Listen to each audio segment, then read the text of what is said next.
Coucou les amis, j'espère que vous allez bien. Je vous retrouve aujourd'hui dans une nouvelle vidéo Solide Motif qui concerne le pardon. Donc je vous en avais parlé sur Snapchat depuis maintenant un bon moment et je ne l'avais pas encore filmé. Donc voilà, on y est.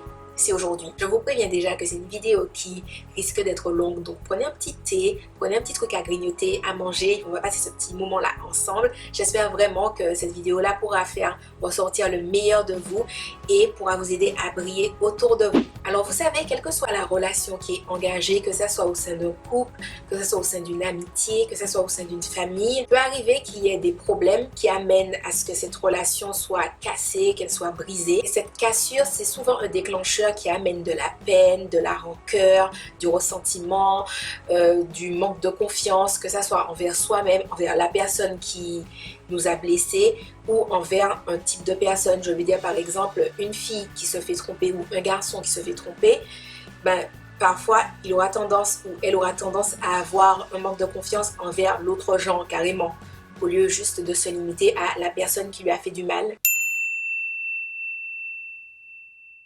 La première chose à savoir, donc c'est quelque chose qu'on entend souvent, c'est que le pardon, c'est une puissance qui libère. Donc je sais que quand on entend ça, on se dit que c'est quand même vachement général, on se dit oui, pourquoi je devrais pardonner à l'autre personne, que la personne ne mérite pas son pardon ou des choses comme ça et tout. Sauf qu'il faut savoir que quand on choisit de pardonner, c'est nous que ça libère. C'est pas du tout par rapport à l'autre personne. Le pardon, c'est quelque chose qui vous libère, vous, qui vous fera du bien à vous-même. Quand vous retenez quelque chose envers quelqu'un, c'est de la rancœur, de l'amertume, du ressentiment que vous nourrissez à l'intérieur de vous-même. Mais je pense qu'il faut vraiment faire le choix de nourrir les bonnes choses qu'il y a en nous, plutôt que de nourrir des choses qui sont négatives et qui au final ne nous apporteront absolument rien. Parce que concrètement, avoir de la rancœur, du ressentiment envers quelqu'un, ça ne va vous apporter rien dans la vie. C'est bien beau de pardonner, mais le pardon, c'est quoi? C'est une décision, c'est pas une espèce de formule magique qui te tombe dessus. Tu décides de pardonner à quelqu'un et puis tout le monde il est beau, tout le monde il est gentil et tu te retrouves dans le monde des bisounours avec des arcs-en-ciel du bonheur et des petits poneys dans une prairie. Non. Le pardon, c'est vraiment une décision qui mène à un processus. À chaque fois que tu as des pensées négatives envers cette personne, tu choisis de la libérer, de lui pardonner et aussi de te pardonner à toi-même d'avoir eu ces pensées négatives. Je pense, vous savez, que dans le pardon, il y a énormément à voir avec l'amour de soi et le respect de soi. Et vous savez, quand on nourrit des choses qui sont négatives au-dedans de nous, je pense que c'est important qu'on se pardonne à soi-même de s'auto-faire du mal, parce que parfois, c'est pas les autres qui nous font du mal. Tu sais, quand la personne te fait du mal à un moment donné, elle a fini de te faire du mal, tu vois, elle t'a fait du mal à un instant T. C'est toi qui, avec la rancœur, le ressentiment, la peine, la rage, l'énervement, etc., qui continue à nourrir cette blessure que la personne t'a infligée. Il faut absolument arrêter de se focaliser sur la personne qui a fait du mal, sur ce qu'elle t'a fait qui t'a fait du mal, mais il faut vraiment se focaliser sur soi. Ça ne sert à rien de pointer du doigt les défauts de la personne, de ressasser le passé. Alors, il y a une différence, vous savez, entre ressasser le passé, entre balancer à la personne ce qu'elle vous a fait en mode « ouais, tu m'as fait ci, ouais, tu m'as fait ça » et parler d'une expérience d'où vous avez tiré une leçon. Vous savez, dans la vie, on vit tous des expériences, mais ça ne sert à rien de vivre, etc. d'expériences si vous n'en tirez pas des leçons. Donc, si vous évoquez un fait passé qui vous a blessé, mais que vous parlez de la leçon que vous avez tirée de ça, ça, c'est quelque chose de positif. Mais si vous ressassez le passé juste pour ressasser le passé, pour dire « oui, tu m'as fait ci, oui, tu m'as fait ça », ça ne sert à rien en fait. Vous devez vous poser des questions. Pourquoi vous avez mal réagi? Quand je dis vous avez mal réagi, c'est-à-dire cette personne vous a fait ci, vous a fait ça et vous l'avez mal vécu. Vous avez été triste, vous avez été vexé, vous êtes senti blessé. Pourquoi? Ça vous amène à mener une réflexion sur vos valeurs. Vous savez, on apprend toute sa vie à se connaître. On a beau lire des livres de développement personnel, réfléchir sur soi, etc. À la limite, voir des thérapeutes et tout. Toute sa vie, on apprend à se connaître soi-même simplement parce que toute la vie, on continue d'évoluer au fur et à mesure. Mais cette expérience que vous vivez, vous pouvez en tirer une leçon qui va vous aider à affiner la définition de qui vous êtes et de ce que vous voulez dans la vie. Enfin, quand je dis que vous voulez, ce que vous voulez ou ce que vous ne voulez pas, en l'occurrence, dans la vie. Et votre comportement dans tout ça. Comment vous avez réagi quand on vous a dit ça? Est-ce que vous vous êtes mis en colère? Est-ce que vous êtes passé par l'évitement? Est-ce que vous avez arrêté de parler à la personne? C'est important de réfléchir à ces réactions. Comment vous voulez être? Comment vous voulez vous comporter avec les autres?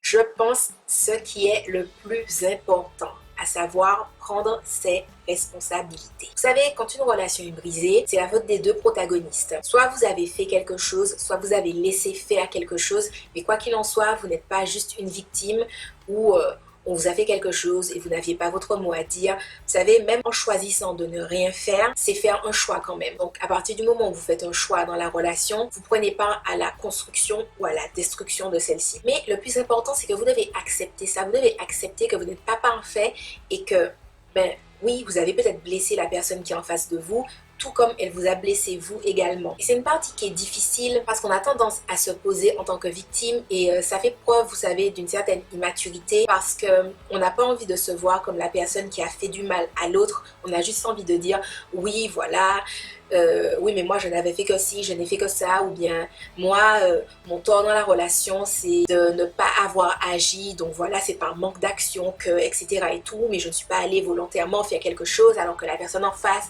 elle, c'est ce qu'elle a fait, volontairement, elle est venue, elle a fait ci, elle a fait ça, etc. Mais que vous ayez fait ou que vous n'ayez pas fait, aussi votre comportement a eu des répercussions sur la personne qui est en face. Et vous devez accepter ça, simplement. C'est pas la fin du monde, personne n'est parfait et personne ne va vous juger. Et même si les personnes vous jugent par rapport à ça, vous devez être en paix avec vous-même, vous devez être en accord avec le fait que vous n'êtes pas parfait et que c'est cool en fait, il n'y a pas de souci avec ça. Vous devez vous pardonner à vous-même de ce que votre comportement a engendré chez la personne ou au sein de votre relation tout simplement. Il faut accepter de voir l'autre se reconstruire à cause de vous. Quand je dis ça, vous savez, souvent dans les relations, quand quelqu'un te dit oui, voilà, je te pardonne, etc., l'autre personne n'aime pas avoir des rappels de la blessure qui a été infligée, vous savez. Et c'est comme par exemple une fille qui a été trompée par son gars, elle choisit de lui donner une nouvelle chance, mais elle a du mal à lui faire confiance. Et le gars sera pas content parce qu'il va lui dire ouais voilà, tu m'as dit que tu m'as pardonné, mais tu as du mal à me faire confiance, etc. Ça c'est de l'immaturité, c'est ne pas prendre ses responsabilités, tout simplement. Parce que en fait c'est juste que cette personne-là ne supporte pas de voir la souffrance de la personne en face. Elle ne supporte pas de voir que tu te reconstruis à cause de ce qu'elle t'a infligé, tu vois. Mais c'est prendre ses responsabilités, faire le choix d'avancer avec l'autre et de se dire ok, je t'ai blessé, de poser les yeux sur la personne qu'on aime, que ça soit ton copain, ta copine, quelqu'un de ta famille, ta meilleure amie, ton meilleur ami, je ne sais pas quoi, et de te dire cette personne-là va mal, elle est en train de se reconstruire, elle se reconstruit parce que c'est moi qui ai provoqué quelque chose qui l'a totalement blessé ou qui l'a brisé, ou etc. Il faut accepter ça.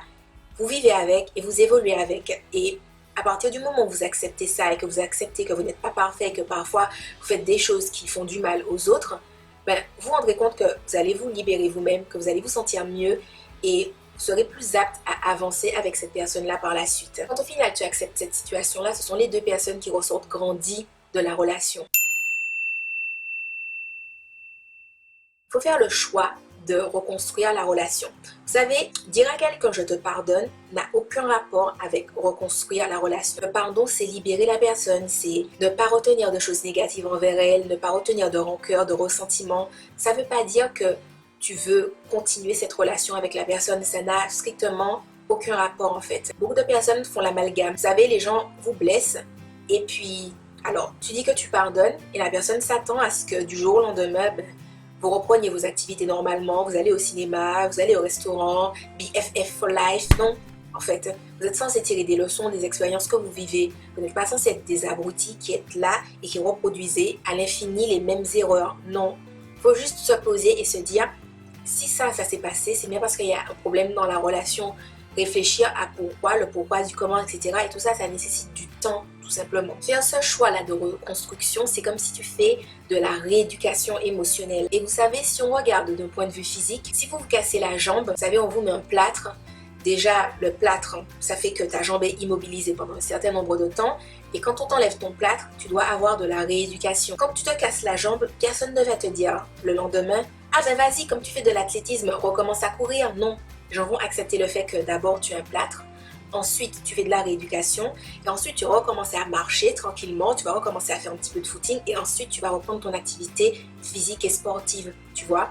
Pour moi, dans le pardon, c'est exactement la même chose. Pour moi, quand une relation est brisée, tu peux pas, jour au lendemain, faire comme si tout le monde il est beau, tout le monde il est gentil. Pour moi, ça ne fonctionne pas comme ça. Après, c'est mon avis. Vous ne pouvez pas non plus savoir à l'avance si vous êtes en train de reconstruire cette relation, si vous êtes en train d'en construire une nouvelle. Je m'explique. Imaginons que la relation qui a été brisée, c'est par exemple un château. Donc le château a été brisé. Mais vous savez, dans la relation, vous êtes deux. Donc vous ne pouvez pas savoir comment l'autre personne en face de vous va réagir, même si vous faites des efforts par exemple. Donc vous ne savez pas si au final, ce qui va en ressortir de tout ça, c'est une espèce de quadruple château, etc. Ou si le château qui a été brisé, ben, ce que vous allez reconstruire, c'est une cabane, tu vois. Tu ne peux pas savoir à l'avance ce qui va se faire. De la même façon, peut-être que la relation que vous aviez était comme une maison et qu'au final, vous avez tous les deux fait des efforts, vous vous êtes tous les deux acceptés comme vous êtes, c'est-à-dire vous-même envers vous-même, mais aussi l'un par rapport à l'autre, vous êtes acceptés et d'une maison, vous êtes passé à un château. Mais tout ça, c'est avec le temps qu'on se rend compte de ce que donne la relation. Vous ne pouvez pas savoir dès le début ce que ça va donner par la suite. Parce qu'au final, une relation, elle est construite à partir des personnes qui sont dedans. Elle est construite à partir du contexte, à partir des situations et concrètement à partir du moment où cette relation a été brisée, même si les deux individus restent les mêmes, le contexte est différent, les histoires sont différentes, les situations sont différentes. Donc forcément, ça donne naissance à quelque chose de nouveau qui peut être mieux, qui peut être moins bien, mais ça, vous ne le savez pas. Ça peut être la continuité d'une belle relation ou la continuité d'une relation différente, en mieux ou en moins bien. Même si vous souhaitez le meilleur pour cette relation, n'oubliez jamais que vous êtes deux. Vous êtes plusieurs dans une relation. Donc, décompressez par rapport à ça et donnez juste le meilleur de vous-même. Ensuite, vous regardez ce qui va se passer, mais ne vous incriminez pas si au final, la relation n'est pas comme elle était avant ou n'est pas le meilleur de ce que vous pensiez. Que ce soit vous qui ayez été blessé ou l'autre personne, vous avez tous les deux besoin de temps. Pour avancer dans le processus de pardon, ce qui prime, c'est vraiment le temps, selon moi. Et pour moi, quand on ne respecte pas ça, ça peut fragiliser la nouvelle relation qui est en train de se mettre en place. Parce qu'au final, vous repartez sur des bases qui ne sont pas très solides, à mon sens. Ça peut mettre aussi la pression à l'autre personne dans son processus de pardon qu'elle est en train d'effectuer. Vous savez, il y a des gens qui ont besoin de temps pour se dire « Ok, on m'a fait ci, on m'a fait ça, d'accord, je t'ai pardonné, ok, je choisis de te garder dans ma vie. » Mais tu sais, c'est pas parce que la personne choisit de te garder dans sa vie que vous allez redevenir comme ça du jour au lendemain. Et je pense que quand on ne respecte pas que l'autre personne ait besoin de temps, ça peut la frustrer et ça peut conduire l'autre personne à se dire « J'avais envie de te garder dans ma vie, mais tu me stresses, tu me mets la pression, donc finalement, je n'ai plus envie de te garder dans ma vie. » Là encore, il y a beaucoup de fois cet amalgame. C'est pas parce que la personne ne veut pas que tu sois dans sa vie de nouveau qu'elle ne t'a pas pardonné. Ça n'a rien à voir. Quelle que soit la situation, comme je l'ai dit, que ce soit vous qui ayez été blessé, que vous ayez blessé quelqu'un, n'oubliez jamais de laisser le temps au temps. Respectez le besoin de temps, respectez le besoin d'espace des autres personnes. Mettez de la valeur sur vous. Si vous avez besoin de temps, dites que vous avez besoin de ce temps-là. Ne faites pas comme si, non, ok, bon alors la personne est en mode, si on ne recommence pas à se parler super bien, bon, on va plus se parler. Eh ben, laissez cette personne partir de votre vie. Si vous avez besoin, par exemple, de 2 mois pour évacuer quelque chose, gardez ces 2 mois-là. Ne vous stressez pas parce que l'autre personne en face vous met la pression et vous dit « Non, mais voilà, il faut trop qu'on se parle. Ah, mais pourquoi tu ne parles pas, machin, etc. » Si cette personne agit comme ça, c'est qu'elle n'a pas assez de maturité pour comprendre vos besoins émotionnels et je pense que ça va vous apporter plus de négatif qu'autre chose. Bon, ben voilà les amis, cette vidéo super longue est terminée. J'espère qu'elle vous aura plu. Le prochain Solide Motive est sur le thème « Quand mon couple va mal ». Voilà, donc j'espère que c'est une vidéo qui vous plaira. J'espère aussi que celle-ci vous aura plu, vous aura aidé. N'hésitez pas à la partager sur vos réseaux sociaux pour que vos amis qui éventuellement en auraient besoin puissent l'écouter. Moi, je vous fais de gros bisous et je vous dis à la prochaine dans une autre vidéo. Bye bye!